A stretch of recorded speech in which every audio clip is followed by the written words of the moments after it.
My name is Jake. I turned 30 this past summer. Later today, I'm planning to attend a reunion with my middle school classmates. I've never been to a reunion before, so I'm really excited. I wonder how everyone has changed. I moved away right after graduating from middle school, so I haven't seen any of my classmates since then. I've received notices about reunions before, but I was never able to attend due to work commitments. However, this time they seem to be making a big deal out of it being our 30th, as mentioned in the invitation. Plus, I got a call from my good friend Mike too. Jake, you have to come to the next reunion. Everyone talks about you every time. They all want to see you. Plus, I'm organizing it this time. I've gone the extra mile to book a really nice place, so you've got to come. I haven't actually met Mike since we graduated, but he always sends me Christmas cards and gets in touch every few years. He's a really great guy. Thanks. It looks like I can make it this time. Really, I'm looking forward to it. Since Mike went out of his way to invite me and my work has finally settled down a bit, I decided that I should definitely attend this time. Looking back, my middle school years were certainly a tumultuous time. I was born in a small fishing village. There, I spent a happy childhood. My family of 4, including my parents, me, and my sister, lived by the sea. I grew up in freedom, surrounded by nature. The region had the sea, rivers, and mountains, so every day felt like an adventure. My parents ran a seafood processing plant there. They employed about 50 people. It was a significant local business. My dad was the president of this plant business, but he was never arrogant about it. He was very approachable, and the employees felt like friends. As his son, I felt cherished by the employees. When I went to school in the morning, everyone would say, "Have a good day, Jake. Study hard." When I returned, they'd invite me, "Jake, welcome back. Let's have some snacks together." It felt like living in a big extended family. This was all thanks to my parents' popularity, but I genuinely felt well cared for by everyone around. My father worked mainly on land, handling the processing part of the business, but sometimes he'd go out on the fishing boats. You can't work with sea products without understanding the sea. It's important to see and experience everything firsthand. He always seemed happy saying this, and he often invited me along. "Jake, you coming?" Of course, I always eagerly followed him. Fishing days required waking up early and helping with preparations. But the excitement of fishing outweighed everything. As the sun rose, I'd board the fishing boat with my father. There's much to do on a boat. You can catch fish by just sitting there, and hesitating can even be dangerous. Yet, my father never raised his voice. Instead, while maneuvering the large boat, he'd smile and say, "Wonder what fish we'll catch today." Seeing his smile, I felt as if the world was wrapped in a blanket of safety. I learned about fishing, one lesson at a time, from my father. And I understood the difficulty of catching fish and the gratitude for our catch. After fishing, when I returned home, my mother would be waiting for us, with a feast ready for breakfast. Frankly, my mother's cooking was the best. She was truly a great cook. Moreover, using fresh fish and seafood, our family meals were always abundant. Yummy, this is so good today. This is what they call the taste of home, right? What mom makes is the best food on earth. If you praise me like that, I'll end up making even more dishes. Make sure to eat a lot, everyone. Our meals were always filled with such laughter. Thanks to my mother's warm cooking, I learned to appreciate the deliciousness of seafood. Living in a coastal town, the sound of the waves was always present. I remember the comforting sounds of my father and the fishermen talking, and my mother's singing. In this blissful space, I often played with Mike. We built sand castles on the beach and chased crabs near the water's edge. As the sunset dyed the sea orange, we shared our dreams for the future. Jake, you're going to take over your dad's business and become the president, right? I'm not sure yet, but I want to create something even more delicious. Everything my dad makes is tasty, but I want to invent something even better. Man, just hearing that makes me hungry. You've got to let me try it when you do. Time flew by with such carefree conversations. And when I returned home, a warm family awaited me. Jake, I prepared this especially for you. One day, when my dad returned from work, he held a small ship model in his hand. I shouted with joy, imagining adventures sailing the uncharted seas with that ship. Jake, you should live the life you love. The boat sailing into the future is yours alone. With my mother smiling gently, I resolved to pursue my hidden dreams. But soon, in my second year of middle school, that happiness would drastically change. Little did I know then that my father's factory would cast a dark shadow over my life. It happened one day in my second year of middle school. A day I'll never forget, when my happy days suddenly crumbled. That day, I came first in the school's relay race, and lunch was pizza, my favorite. It was supposed to be the best day. I ran home, eager to tell my parents about the relay. I planned to drop off my backpack and immediately head to the factory. But when I got home, I saw my parents, who should have been at the factory, sitting in the living room. Huh? Why aren't you at the factory today? Well, it doesn't matter. Actually, today as I started to speak energetically, I noticed my parents looked different. Their expressions were clouded. Yet, my mother tried to smile bravely. But her eyes betrayed a sadness, as if she was carrying a heavy burden. My father let out a deep sigh, and his gaze towards me was heavy with apology. Jake, there's something I need to tell you. Confused but sensing something was wrong from my parents' demeanor, I listened. The thing is, our factory, my father began to explain, bit by bit. A relative who managed a factory faced financial difficulties and accumulated a huge debt. This relative had to leave, and the debt fell on our family. I'm sorry, Jake. I never wanted you to suffer like this. My mother's words hit me with surprise and a sense of injustice, even as a child. Taking on the relative's debt meant our happy days were abruptly taken away, a harsh reality. 3 months later, the factory was closed. The warm times by the sea instantly turned cold. My parents were busy finding new jobs for the employees and arranging funds to pay their salaries till the end. The debt engulfed my father's smile, my mother's singing, and our family's laughter in a cloud of gloom. In truth, I had always dreamed of becoming a top-notch businessman. I wanted to expand and make my father's company more famous. Since I was little, I had studied diligently for that one goal. I had hoped to take over the factory and bring new possibilities to our local fishing village. However, the factory's closure and the relative's debt derailed my plans for further education. Not only was my dream of university fading, but even attending high school seemed out of reach. I needed to work to help repay the debt. Suddenly, the reality of having to work instead of studying stood in my way. Even though we lived in a rural area, none of my middle school friends had to start working right after graduation. Everyone was moving on to their desired high schools.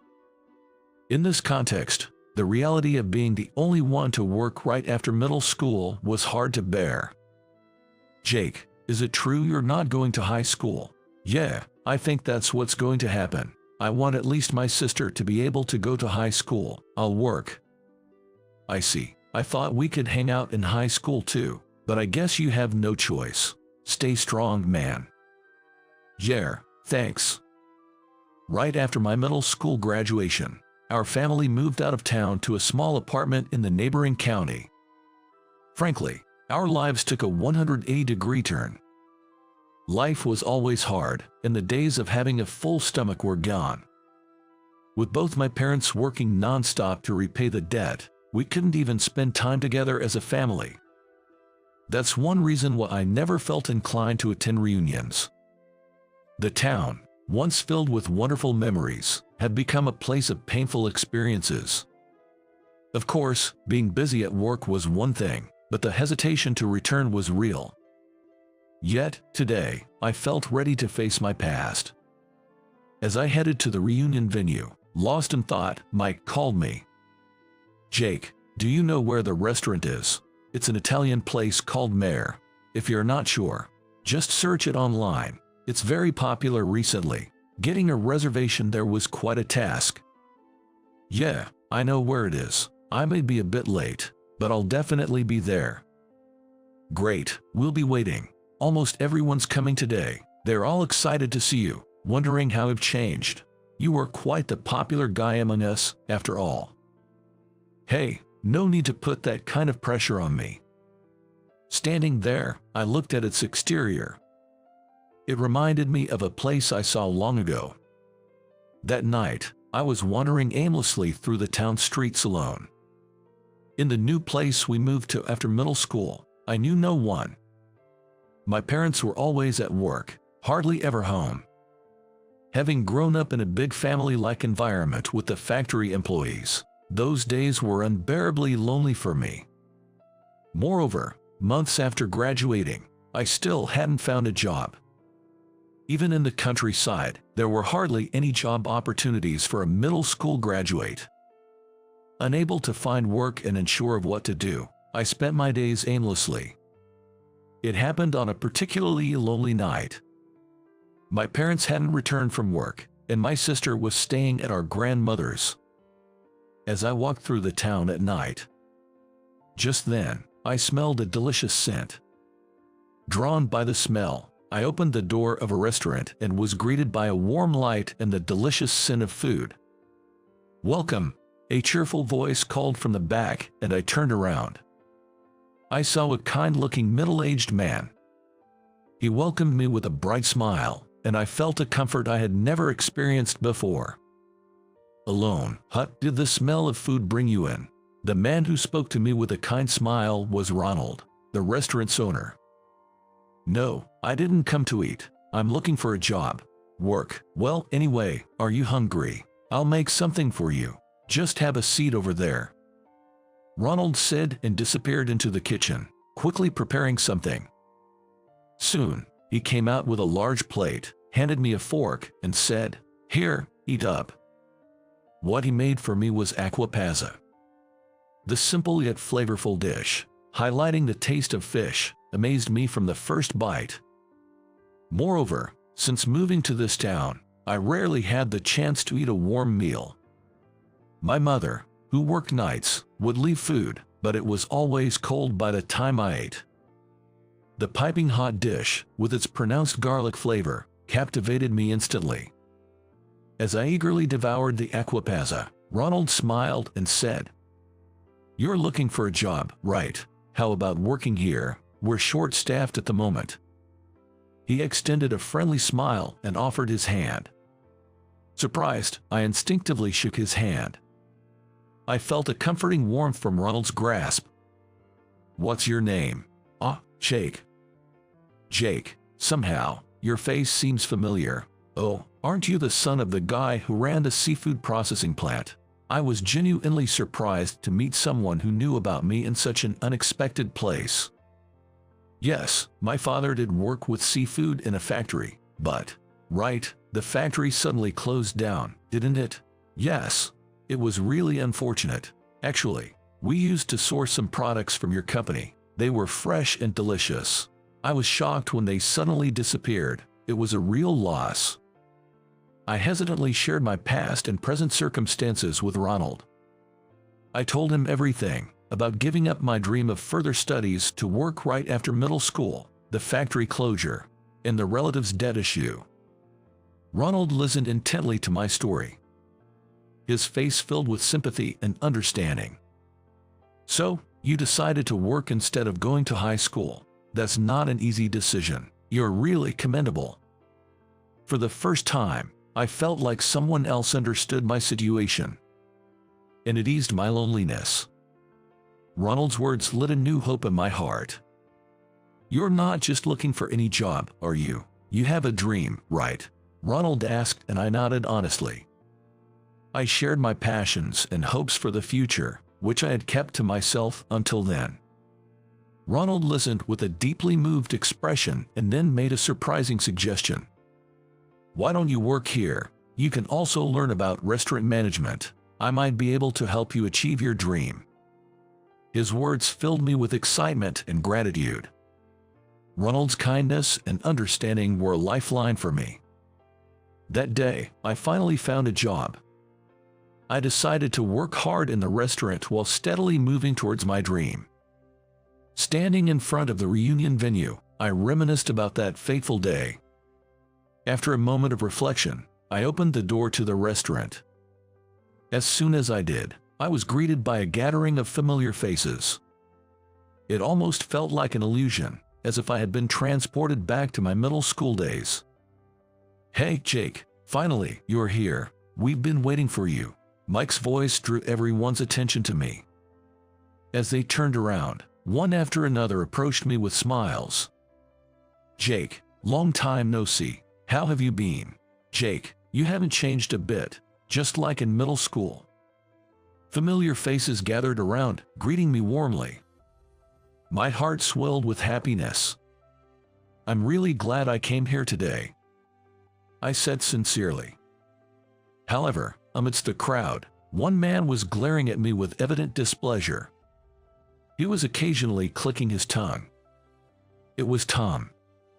He was someone I've known since elementary school who, for some reason, had always seen me as a rival. Probably it was because I had slightly better grades than him. Tom had been attending tutoring since elementary school, rare for a rural kid. He was probably frustrated that he couldn't beat me in test scores.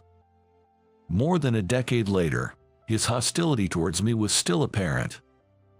Tom looked at me coldly and deliberately spoke loud enough for everyone to hear. "Look, Jake is here. Isn't he a middle school dropout? It's surprising he has the nerve to show up at a reunion like this," Tom said loudly, making sure everyone could hear him as he pointed at me. The crowd momentarily showed expressions of surprise, but some sneered upon hearing Tom's words.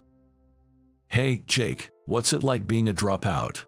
I can imagine not going to high school or college. I mean, I graduated from a prestigious private university and work at a top bank, so it's hard to relate to a dropout's life.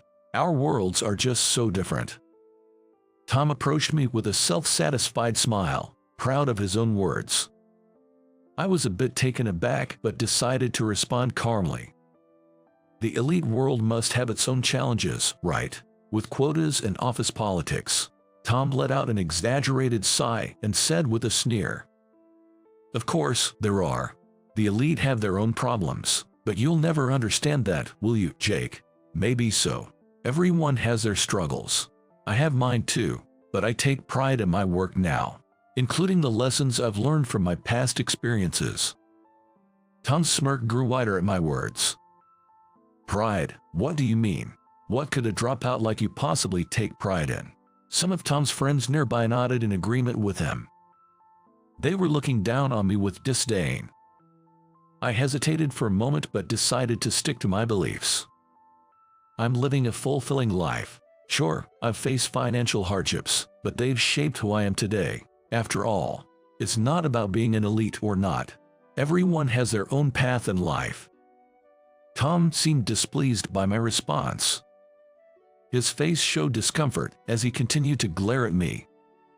Suddenly, he came up with something, his look disdainful. "Why are you even here? Shouldn't someone who only finished middle school stick to their own kind?" I remained calm in my response. "This is a reunion for all of us, right? I'm just here to enjoy it like everyone else." Tom then laughed mockingly. "A reunion is for elites, right? With someone like you here, a middle school dropout, it ruins the whole vibe." He exaggerated his laughter, looking down on me and signaling to those around us. The group returned his smile, seemingly following his lead. "Why do you look down on me so much, Tom? Even if I were an elite, I wouldn't want to be someone who looks down on others like you do." Tom, looking smug, replied, Success in the elite world is for the chosen few. People like you, from the lower ranks, trying to challenge it is just laughable." His words about treating people as being on the bottom ring made me furious. But I decided to respond calmly, containing my anger. Whatever form it may take, success is the result of individual effort and conviction, right? There's no need to look down on others just because you're an elite. Tom scoffed and raised his voice to the others. Elites are the chosen ones, the successful. That's why people like us can't be understood by those at the bottom. His words spread among the others, creating a tense atmosphere. Indeed, I was the only one there who had only finished up to middle school. I suddenly felt isolated. But I was determined not to lose my pride. I chose to remain silent. This strategy seemed to work. My silence highlighted Tom's unpleasant nature, and in contrast, my dignified attitude made a different impression on everyone. Tom seemed to sense that the reunion's atmosphere was turning against him. Changing his approach, he looked at me with a seemingly curious expression and asked, "Hey, Jake, what's your annual income?" Caught off guard by the sudden question, I hesitated before I answered. "Well, it's about $15,000, so..." Tom burst into laughter, gesturing at his friends. "He earns $15,000 a year. Can you even live on that?" Despite his cutting words, I kept my cool. I'm not struggling to live, and money isn't the only measure of a person. Skill and money don't always correlate, do they? Tom dismissed my words with a sneer. "If we're talking about skill, my income must be several times yours, right? That's the difference between a dropout and an elite." The mood of the reunion soured to Tom. His arrogance caused discomfort among the others. Their expressions grew tense. Why is Tom acting like that? We're all just trying to have a good time. Yeah, Jake is standing firm in his own way of life, while Tom just looks down on everyone. What does he want to do? My friends felt the awkwardness but tried to ease the atmosphere. I moved away from Tom, joining Mike and others.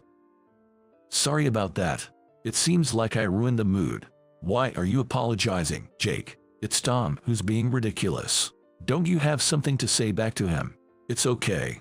I don't want to make things worse." Despite the uneasy air, I tried to enjoy the conversations with my friends. However, Tom persisted in following me around. "Hey, Jake, your being here ruins even a nice restaurant like this." His harsh words made our friends uncomfortable. "Tom, can't you be normal for once? Reunions are supposed to be fun, right? Being normal is for average people like you guys. I'm an elite, remember. No matter if you're elite or not, looking down on others is just wrong."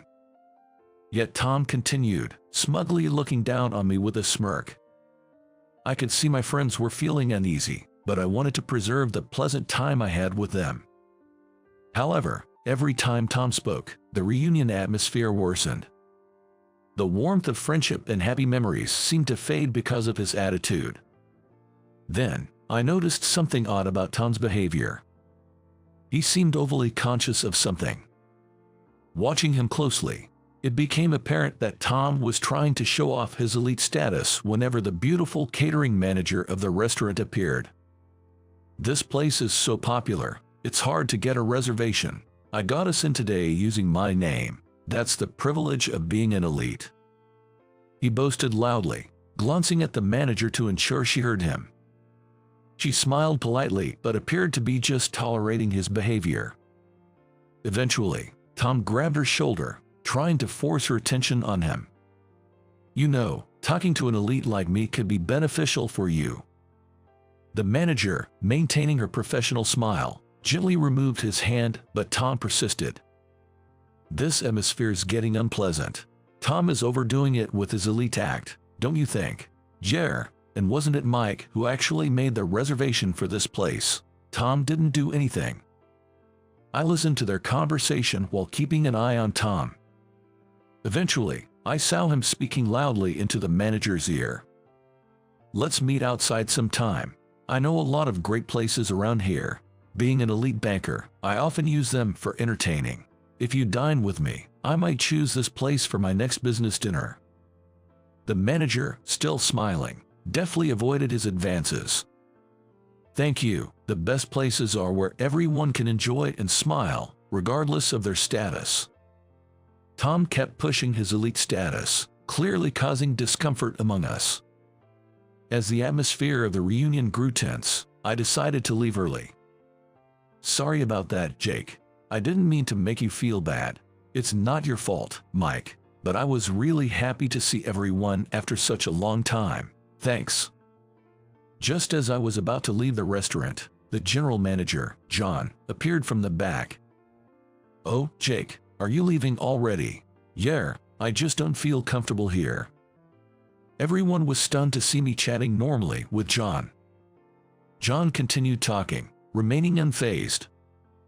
"Ah, that's the guy who was scolded by his boss here before, right? I'm surprised he has the nerve to show his face here again." John then glanced at Tom and deliberately addressed me. "Jake, your bill is on the house." "On the house, but I thought today's fees were already pretty low." At that point, Mike, coming back to his senses from the surprising turn of events, asked with a shocked expression. "What, Jake, you know the general manager of this place?" John proudly responded. "Yes, Jake is the owner of this restaurant. That's why we were able to squeeze in a reservation for this reunion. It's because we're an acquaintance of the owner." "The owner?" The whole room buzzed at that revelation. "That's why I didn't want to say it." "Sorry for keeping quiet, Mike, but since you found and booked this place, it was hard to bring it up." "No, wait, you being the owner is amazing. I had stumbled upon an Italian restaurant back then and was given the opportunity to work there, learning about service and cooking. At the same time, Ronald taught me the basics of business. I couldn't continue formal education, but he provided me with many opportunities to learn about society. He took me to various restaurants, business seminars, and even overseas inspections. He was quite a business person himself, having established around 10 branches and still thriving. Thanks to his training, I learned the ropes of business and became independent 3 years ago. Now, as an owner of about 5 restaurants, I'm managing them thanks to what I learned from him." A high school dropout as an owner, Tom still couldn't believe what he heard. "Tom, you've used this place a few times, it seems. I appreciate it. But last time you were here, you got yelled at by someone from a company you were dealing with, right? Something about a mistake in the numbers by 2 digits. I happened to be here and heard the shouting." Exposed in front of everyone, Tom turned bright red. "Oh, and the manager you've been trying to woo since a while ago, she's my wife." "What?" As I said that, the beautiful catering manager discreetly waved at me. But earlier, you said your annual income was just $15,000. Tom shouted desperately. Seeing this, I slowly shook my head and answered. I didn't get to finish earlier. That $15,000 was actually the amount of my property tax this year. I was just discussing it with my accountant when he called.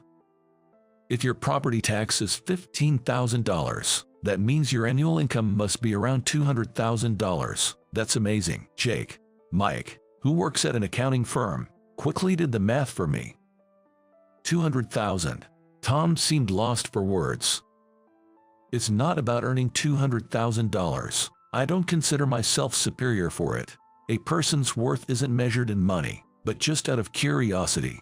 What's your annual income, Tom? This is exactly what they mean by being left speechless. Tom, visibly frustrated and turning red, stomped his feet. I am an elite. My success is the proof of that.